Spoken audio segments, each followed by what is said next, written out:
우리 옆 사람에게 이렇게 인사하겠습니다. 모든 것이 주의 은혜입니다. 이렇게 인사하겠습니다. 시작. 모든 것이 주의 은혜입니다. 하반기도 힘차게 달려갑시다. 이렇게 인사하겠습니다. 하반기도 힘차게 달려갑시다. 예. 오늘은 본문 말씀을 가지고 낙심, 격려, 그리고 전진이라는 제목으로 말씀을 전하도록 하겠습니다. 성벽 재건이 본격화되면서 산발락과 도비야, 또 겟셈의 비웃음이 느헤미야와 유대 백성들에게 있었습니다. 그러나 느헤미야는 원수들의 비웃음과 조롱 속에서도 묵묵히 하나님께 기도하게 됩니다. 하나님께 모든 문제를 해결해 주시도록 기도했죠. 그러자 하나님은 백성들의 마음을 하나로 모아주셨습니다. 결국 원수들이 비웃고 조롱하는 상황 속에서도 백성들의 마음은 흩어지지 아니하였고 성벽의 재건 역사는 순조롭게 계속되어져 갔습니다. 이렇게 성벽 재건이 본격화되면서 유대 백성들을 향한 이방인들의 적대감은 더욱더 커져만 갔습니다. 뿐만 아니라 그 세력도 급격하게 증가되었습니다. 그들이 선택한 두 번째 작전은 실제적인 공격을 이스라엘 백성들에게 가하는 것이었습니다. 예루살렘을 동서남북으로 둘러싸고 있던 원수들은 연합전선을 펴서 예루살렘을 치기로 작정했던 것입니다. 7절 말씀과 8절 말씀이 그것입니다. 산발락과 도비야와 아라비아 사람들과 암몬 사람들과 아스돗 사람들이 예루살렘 성이 중수되어 그 허물어진 틈이 메꾸어져 간다 함을 듣고 심히 분노하여 다 함께 꾀하기를 예루살렘으로 가서 치고 그것을 요란하게 하자 하기로. 여기서 우리는 사단의 교묘한 전술을 파악할 수 있습니다. 즉 항상 사단이 일하는 곳에는 바로 무리가 형성된다는 사실입니다. 평상시에는 원수지간이었던 빌라도와 헤롯이 예수님을 죽이기 위해서는 그들이 친구가 되었습니다. 또 모세를 시기하여 대적하다 땅속에 생매장되었던 고라, 다단, 온도 함께 모이하여 당을 지었습니다. 이렇게 악이 일하는 곳에는 반드시 파와 당이 생긴다는 것이죠. 악한 자들끼리 결합시키는 사단의 고등 전술인 것입니다. 이렇게 당을 지어 함께 막강한 군사력을 형성한 원수들은 유대 백성들에게 겁을 주었습니다. 협박했습니다. 이로 인해 백성들 가운데 낙심과 두려움이 생기게 된 것이죠. 그래서 백성들은 이렇게 말을 하고 있습니다. 10절 말씀에 흙무더기가 아직도 많거늘 짐을 나르는 자의 힘이 다 빠졌으니 우리가 도저히 성을 건축하지 못하겠습니다. 이렇게 백성들의 마음속에 부정적인 생각과 패배감이 생겨나게 되었습니다. 그들은 지나온 세월들을 생각했습니다. 그들은 과거 몇 차례에도 성전 재건을 시도했다가 실패한 경험이 있었습니다. 백성들은 낙심과 두려움에 빠졌죠. 자기들은 힘이 없고 성을 건축하는 것은 너무나 벅차고 대적들의 칼은 너무나도 두렵다는 것입니다. 이렇게 하나님의 일을 하는 데 있어서 최고의 적은 바로 낙심과 두려움입니다. 낙심하면 아무것도 할 수가 없는 것입니다. 한번 사단이 물건을 세일해서 팔고 있었습니다. 상품들은 걱정, 또 두려움, 욕망, 슬픔, 그리고 자만심, 또 이러한 부정적인 것들이었습니다. 그런데 상품 진열대 한쪽 편에서는 이것은 세일하지 않습니다. 1+1 상품이 아닙니다. 원가 상품입니다라고 적혀져 있었습니다. 그것은 왜 세일하지 않느냐고 물으니까 사단은 다른 물건은 아직도 여분이 충분히 있는데 이 물건만큼은 여분이 없다라고 대답했습니다. 사단은 계속해서 말했습니다. 이 물건은 내가 가지고 있는 것 중에 가장 유용하고 또 쓸모있는 것입니다. 이것 없이는 나는 아무런 일도 할 수 없다. 이것이 사람들의 마음속에 들어가야 비로소 나는 의할 수 있다라고 그렇게 대답했습니다. 그래서 그것이 무엇이냐고 물었더니 바로 낙심이라고 하였습니다. 곧 우리 마음 안에 낙심이 들어올 때부터 사단은 일하기 시작한다는 말이죠. 그런데 이 낙심이 유대인 백성들에게 또 누에드 백성들의 마음에 들어와 있었던 것입니다. 그렇다면 여러분, 백성들이 낙심한 이유는 과연 무엇이겠습니까? 그리고 낙심이 들어오게 된 원인은 과연 무엇이겠습니까? 첫 번째로 그들은 희망을 상실했기 때문입니다. 말씀에 유대 사람들은 흙무더기가 아직도 많거늘이라고 말을 하고 있습니다. 여기서 우리는 아직도라는 말에 밑줄을 끊고 또 유심히 봐야 될 것입니다. 원수들의 위협은 커지고 공격도 임박한 상황인데 쌓아야 할 흙무더기는 산처럼 많아 보였습니다. 다 쌓을 것 같은 희망이 보이지 않았습니다. 그래서 그들은 낙심하였던 것입니다. 두 번째로 백성들은 스스로 지쳐 있었습니다. 짐을 나르는 자의 힘이 다 빠졌다는 말은 넘어지다, 비틀거리다, 오락가락하다 이러한 뜻을 가지고 있습니다. 백성들은 반응 없이 일해왔기 때문에 지쳐 있었습니다. 심신이 고단했습니다.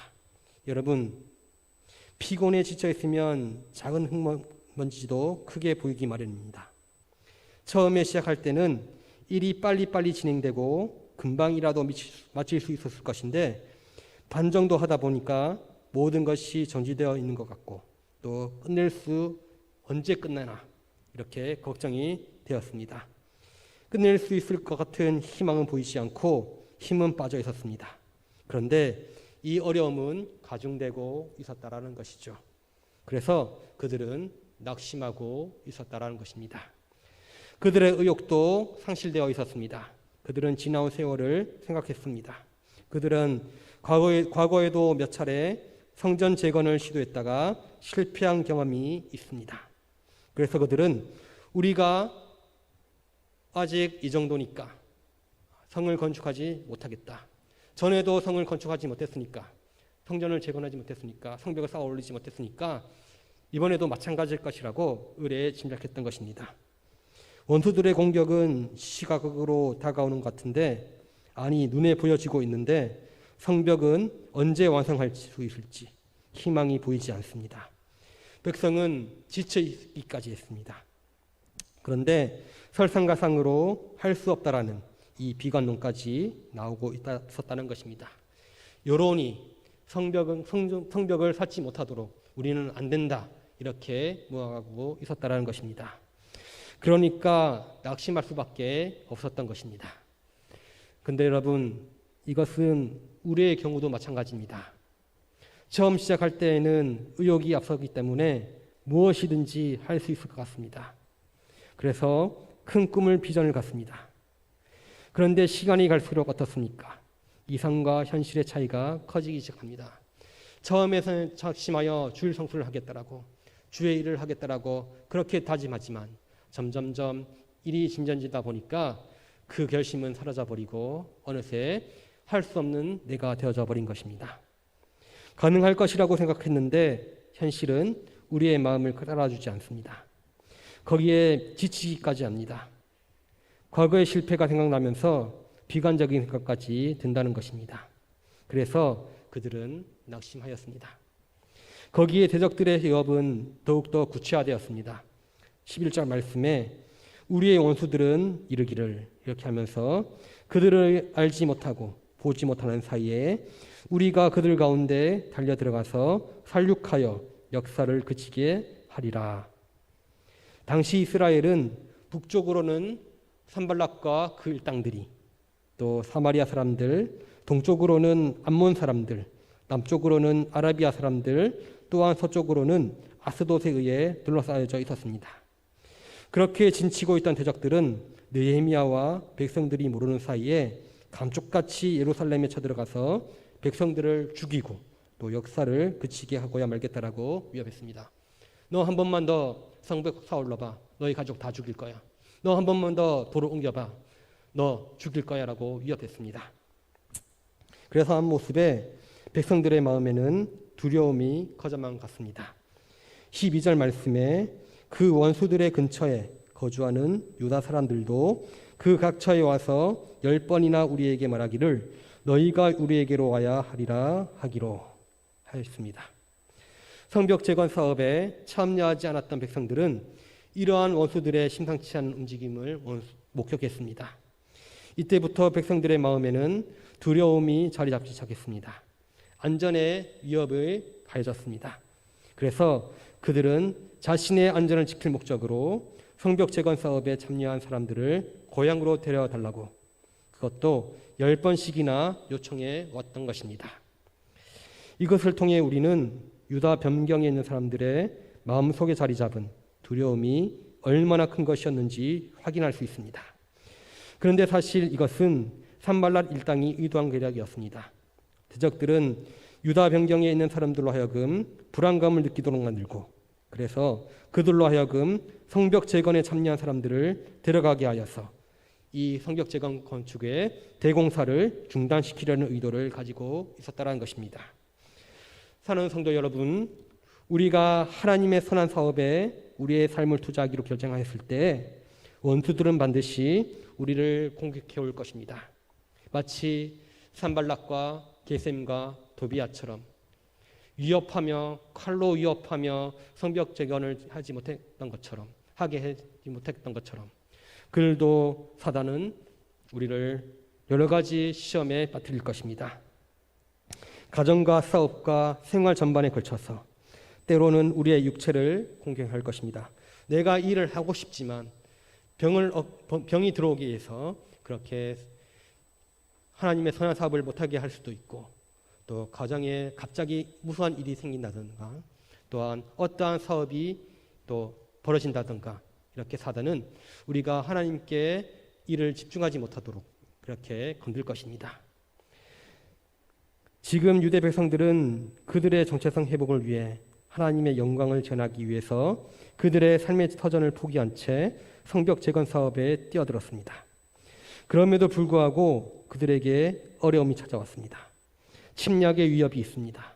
내부의 동료가 있습니다. 여론이 안 좋습니다. 전방에는 급한 소식이 날아오고 있습니다. 뿌리에서부터 흔들리는 총체적인 위기 상황인 것입니다. 그렇다면 이러한 때 우리가 할 수 있는 일은 과연 무엇이겠습니까? 원수들의 공격을 무력화시키고 승리할 수 있는 비결이 과연 무엇이겠습니까?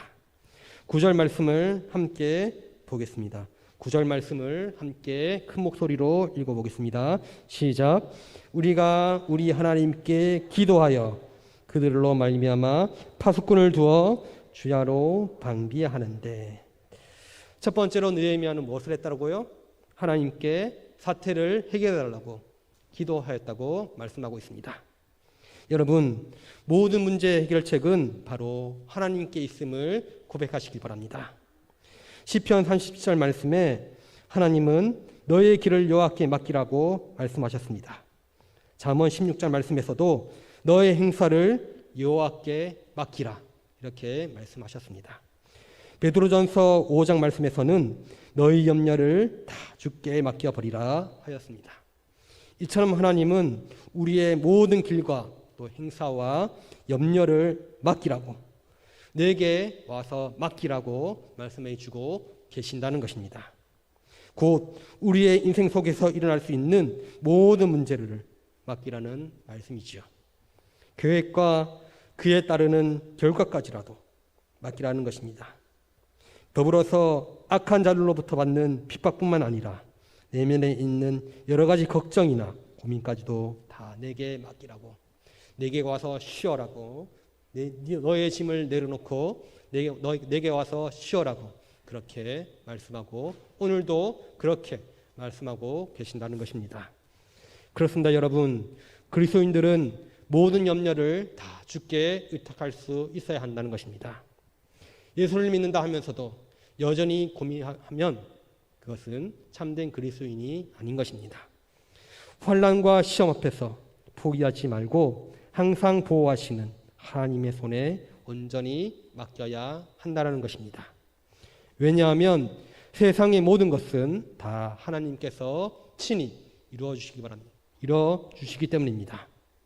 우리의 경영을 이룰 수 있는 분은 하나님밖에 없기 때문입니다. 무엇보다도 그리스도이신 주님께서 우리를 권고하시기 때문입니다. 여러분, 권고라는 말은 관심을 갖는다라는 뜻을 가지고 있습니다. 그냥 사람을 보고 대충 인사하고 마는 것이 아니라 그 사람 한 사람을 찾아보고 돌보고 안부도 묻고 또 어떤 필요한 것이 있으면 도와주는 것처럼 그렇게 세세히 살피는 것을 권고라고 말을 하고 있습니다. 우리가 모든 문제를 하나님께 맡길 수 있는 것은 전능하신 하나님께서 우리 한 사람 한 사람에게 관심을 가져주시고 관심이 있으시고 또 우리 한 사람에게 대해서 세일을 행하시기 원하시기 때문입니다. 우리가 환난과 시험 속에서 하나님께 맡기는지 아니면 절망 속에 포기하는지 관심을 가지기 때문입니다. 아니, 혹시 우리가 하나님에 대해서 전혀 생각하지 않는 순간일지라도 하나님은 그리스도인인 우리를 지켜주시기 때문입니다. 그러므로 그리스도인들은 관심을 가지고 우리를 돌보시는 전능하신 하나님의 손에 모든 염려와 걱정과 근심과 위험을 맡겨야 한다는 것입니다. 그리고 그때서만 우리는 하나님께서 주시는 마음의 평안을 소유하게 되는 것입니다. 원수들의 위협 앞에 느헤미야는 기도하고 있습니다. 그는 여전히 대적 앞에 나서지 않았습니다. 여전히 기도하고 있을 따름입니다. 그러므로 느헤미야와 같이 모든 문제를 하나님께 맡기고 기도하는 저와 여러분이 되시기를 주의 이름으로 축복합니다. 동시에 그는 자신이 할 수 있는 가능한 방책을 강구했습니다. 기도하는 동시에 최선을 다해 맡겨진 직무를 다했습니다. 이러한 느헤미야의 신앙적 자세는 성경 곳곳에서 발견할 수 있는데 첫 번째로 아닥사스다 왕이 느헤미야에게 무엇을 원하느냐라고 물었을 때 그는 즉시로 대답하지 않고 먼저 하나님께 기도했습니다. 그리고 자신에게 필요한 것이 무엇인지 일일이 아뢰었습니다. 그러한 느헤미야의 대답은 자신의 할 일이 무엇인지 분명히 알고 있는 사람만이 할 수 있는 그러한 대답이었습니다. 그는 기도하면서도 자신이 할 일이 무엇인지 정확히 알고 있었던 것입니다. 뿐만 아니라 산발랏의 첫 번째 위협 앞에서도 그는 즉시 대항하지 아니하고 홧김에 달려가지 아니하고 먼저 하나님께 기도하고 판단하고 행했다라는 것입니다. 여전히 백성들과 함께 자신이 해야 할 일을 했습니다. 그래서 원수들의 방해와 위협 속에서도 성벽 재건의 사업은 반이나 진척될 수가 있었던 것입니다. 그런데 이러한 그의 삶의 자세는 두 번째 위협 앞에서도 여전히 유지되고 있었던 것입니다. 사랑하는 성도 여러분, 환난과 시험 앞에서 우리는 가장 먼저 무엇을 해야겠습니까? 바로 권고하시는 하나님을 생각하고 모든 것을 맡길 수 있어야 하는 것입니다. 그리고 우리는 놀지 말아야 합니다. 우리가 할 수 있는 일을 찾아 최선을 다하는 삶을 살아야 한다는 것입니다. 내게 어려운 일이 있을 때, 공동체 내에 위험한 일이 일어날 때, 가정 내에 위험한 일이 일어날 때 먼저 기도하시고 내가 해야 될 일들, 주부라면 가정의 일, 또 남편이라면 직장의 일, 그리고 교회 내에 직책 맡은 분이라면 또 교회 그 직책에 따라서 묵묵하게 걸어 나간다면 하나님께서는 그것을 보시고 의로 여기시고 그 환난을 능히 이겨낼 수 있는 힘을 우리에게 부어주시리라 생각이 됩니다. 또 그것을 위해서 최선을 다하는 그러한 삶을 살아가는 저와 여러분이 되시기를 주의 이름으로 축복합니다. 13절 말씀을 보도록 하겠습니다.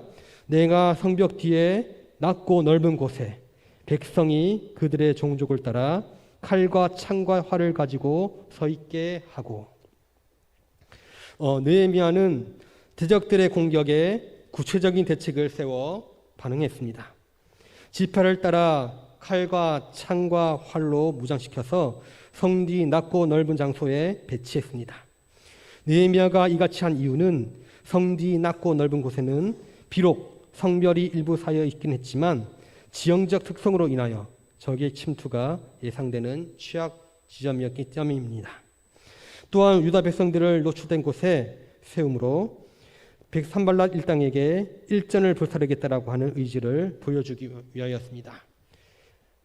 너 여기 오면 죽어. 우리가 이렇게 써 있으니까 죽어라고 선전포고를 하는 것입니다. 우리가 이렇게 준비되고 있으니 너희 또한 마음을 단단히 먹어야 할 거야. 쉽게 성벽을 무너뜨리지 못할 거야 라고 미리 이렇게 대비하여서 그렇게 서 있었다는 것입니다. 사단은 언제나 우리의 약한 부분들을 공격합니다. 그래서 느헤미야는 성벽의 약한 부분이 어딘지를 먼저 살폈습니다. 그리고 그곳에 파수꾼을 세움으로 결코 타협하지 않을 것임을 분명히 보였습니다. 세상을 살아가는 모든 인간들은 누구나 다 약점이 있지요. 연약함이 있는 것입니다. 사도 바울도 예외는 아니었습니다. 그에게도 약함은 있었습니다. 그는 그 약함을 고쳐달라고 하나님께 기도했습니다. 그러나 하나님은 네 은혜가 네게 좋거다라고 그렇게 말씀하셨습니다. 그래서 그는 평생 약함을 몸에 지닌 채로 생활해야 했습니다. 그 약함이 올 때마다 하나님께 기도함으로 이겨낼 수밖에 없었습니다. 그런데 그러한 모습을 통해서 하나님께서는 그를 통하여 복음 전파하도록 하여 주셨고, 지금도 우리가 그것으로 인하여서 그 노력으로 인하여서 그 하나님의 일하심을 말미암아 우리가 여기서 예배를 드릴 수 있게 되었습니다. 사랑하는 성도 여러분, 저와 여러분에게는 얼마든지 약함이 있을 수 있습니다. 부족한 부분들이 있을 수 있습니다.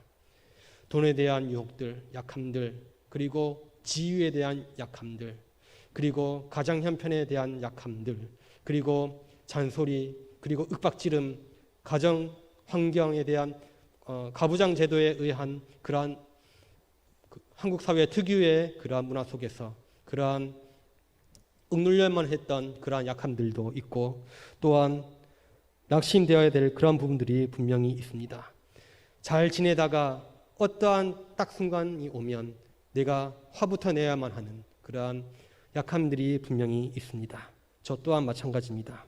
그럴 때마다 주님께 의탁하시길 바랍니다. 낙심하거나 포기하시지 마시기 바랍니다. 타협하지 마시길 바랍니다. 뒤로 물러서지도 마시길 바랍니다. 자신이 할 수 있는 만큼은 최선을 다해서 하되 넉넉히 충성을 다하시되 나머지 부분들은 믿음으로 기도하는 성도가 되길 간절히 원합니다. 느헤미야는 기도하면서 약한 부분들을 찾았습니다. 그리고 자신이 할 수 있는 방법을 찾아 파수꾼을 세웠던 것입니다. 14절 말씀입니다. 내가 돌아온 후에 일어나서 귀족들과 민장들과 남은 백성에게 말하기를 너희는 그들을 두려워하지 말고 지극히 크시고 두려우신 주를 기억하고 너희의 형제와 자녀와 아내와 집을 위하여 싸우라. 분명 군사적으로 볼 때에는 유다 백성들에게는 승산이 없습니다. 게임이 되지 않습니다. 그러나 느헤미야는 살아계신 하나님, 전능하신 하나님을 믿었습니다. 하나님께서 예루살렘 중원 역사를 시작했기 때문에, 하나님께서 일을 하라고 하셨기 때문에, 나에게 맡겨주셨기 때문에 느헤미야 그는 하나님께서 일을 이루실 것을 믿었습니다. 그래서 그는 백성들에게 크고 두려운 하나님만 바라보도록 그렇게 믿음을 심기었던 것입니다. 자기 가족들을 위해서 싸우라고 독려했습니다. 너희들은 할 수 있다, 하면 된다 라고 너희 뒤에서 싸우는 하나님이 분명 계시더라고 힘을 얻으라고 그렇게 격려했던 것입니다. 지극히 크고 두려우신 하나님을 기억하라고 그렇게 격려했습니다. 미스터 트롯 출신의 트바로티라고 불리는 김호중 씨가 있습니다.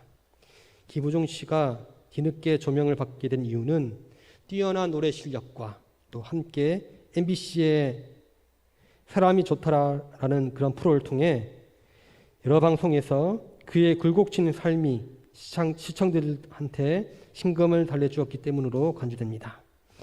그는 초등학교 3학년 때부터 부모님이 이혼하고 어려운 환경 가운데서 자랐습니다. 할아버지와 할머니 손에 키워진 유년기를 보냈습니다. 우람한 체격으로 축구를 하고 싶었으나 유니폼을 살 처지가 안 되어서 축구는 포기하고 운동부에 들어서 운동을 하였습니다. 격투기 선수가 되겠다라고 시합에 나갔는데 한 방에 KO패를 당한 후 운동을 접고 교내 폭력 서클에 가입해 한때 조폭 흉내를 내던 방황하던 시기가 있었습니다.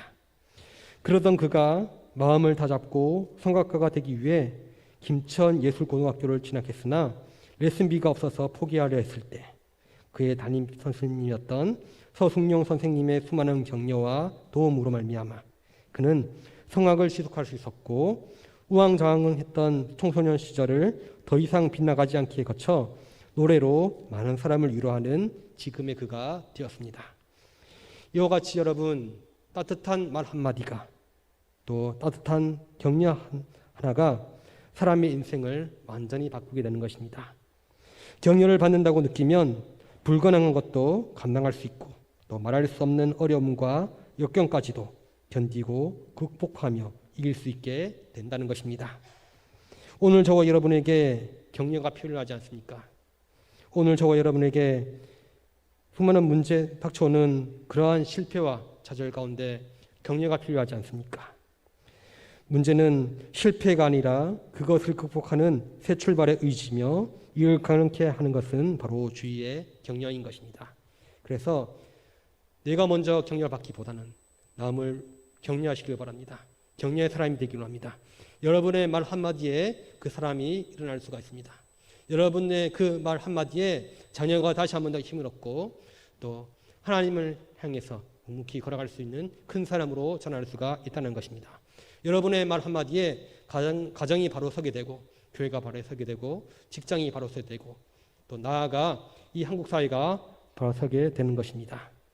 느헤미야는 낙심에 빠진 백성들을 격려했습니다.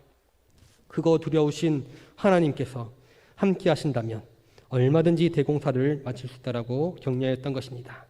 그러므로 서로 격려하는 저와 여러분 되시기를 다시 한번 주의 이름으로 축복합니다. 이제 마지막으로 본 말씀은 아니지만 15절 말씀을 찾아서 읽어보겠습니다. 15절 말씀입니다. 우리의 대적이 우리가 그들의 의도를 눈치챘다 함을 들으니라. 하나님이 그들의 꾀를 피하셨으므로 우리가 다 성에 돌아와서 각각 일하였는데. 여러분, 하나님께서 느헤미야를 어떻게 도우셨습니까? 하나님께서 원수들의 계획을 완전히 깨뜨렸다라고 말씀하고 있습니다. 백성들은 모두 성으로 돌아와서 중건 역사를 계속했습니다. 위기의 때에 믿음의 굳게 서서 대적들에 대해서 대항하였더니 하나님께서 그들에게 승리를 허락해 주셨다라는 것이죠. 이와 마찬가지로 우리 한 사람 한 사람이 믿음에 굳게 서서 대적들과 대항하여 싸울 때에 하나님께서는 우리의 사역이 계속될 수 있도록 인도해 주시리라 믿습니다. 결론을 맺겠습니다. 여러분, 역사의 성공과 실패는 바로 하나님의 능력을 의지하는 믿음의 사람에게서 나옵니다. 아무리 어렵고 힘든 상황이 주어진다 할지라도 낙심하지 말고 기도하면 주어진 일에 최선을 다하며 서로 격려함으로 용기를 내면 우리의 삶에도 하나님의 위대한 역사가 나타나게 되는 것입니다. 그렇다면 오늘 저와 여러분을 낙심케 하는 요인은 과연 무엇입니까? 돈입니까? 명예입니까? 가정 환경입니까? 그리고 낙심입니까? 환난과 시험에 그러면 대처하는 방법은 무엇입니까? 정말로 기도하십니까? 이 일에 대해서 하나님이 아니시면 해결할 수 없다는 그런 마음으로 기도하십니까? 아니면 세상의 지위, 돈, 세상 것들을 의지하고 계십니까? 나의 약함은 무엇입니까? 격려하는 삶을 우리는 살아가고 있습니까? 사랑하는 성도 여러분, 어떻게 하지? 어렵다 안 된다 하지 말고 누구나 힘들고 어려운 이때 대적하는 원수를 이기기 위해서 기도하는 모두가 되길 바랍니다. 약함을 가지고 하나님께 나아가서 기도하시길 바랍니다. 할 수 있는 일을 찾아 최선을 다하는 삶을 살아가길 바랍니다.